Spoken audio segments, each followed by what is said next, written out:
नमस्कार दर्शक बंधु मु sushanti स्वागत करुच्ची मो चैनल SUSDHABA को। आज आम प्रस्तुत करवा क्षीर पोड़ पिठा।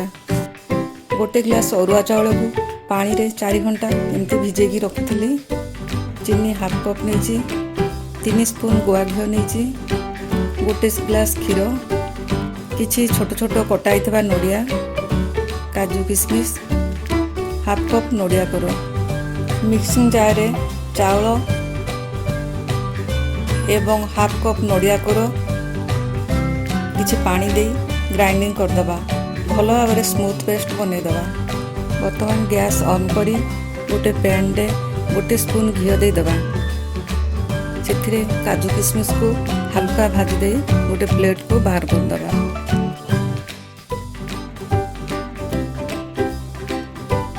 बर्तमान से पैन रे गोटे ग्लास क्षीर देदबा। से हाफ स्पून लुण देदबा। तापरे चीनी दे टिके मिसई दबा। से कटा नड़िया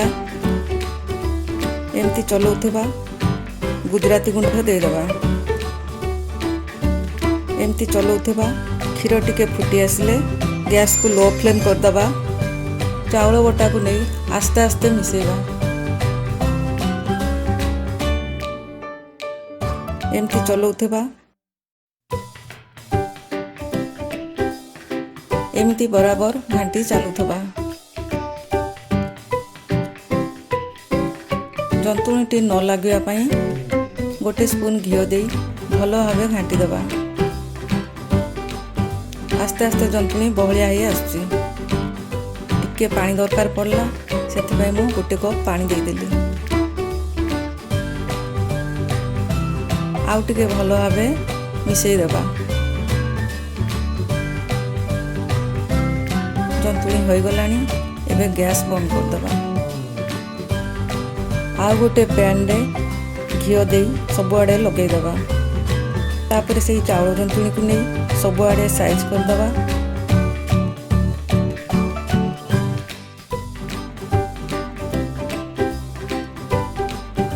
हाथ रे एमिति थापी थापी दबा।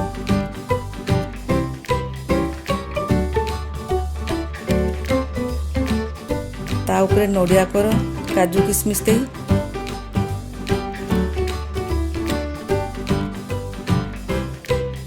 हाथ रे एमती टिके प्रेस कर दबा। तापर गैस को लो फ्लेम रे रखी 20 रु 25 मिनिट पर्यंत पुणी कुक करनेबा। 20 मिनिट हो गलानी एबे छुरी साहाय्य रे आमे गोटे साइड रू देखि नेबा। पिठा तळ गोल्डन ब्राउन कलर हो जाइछि। एबे गैस बंद कर दबा। 10 रु 15 मिनिट पर्यंत सेमती कभर दे ठंडा हवा पर्यंत रखिदबा। ठंडा हेले पीस पीस करी काटी नेबा। जदि ये रेसिपी आपण मानको भल लागे तो लाइक शेयर सब्सक्राइब कर दियंतु।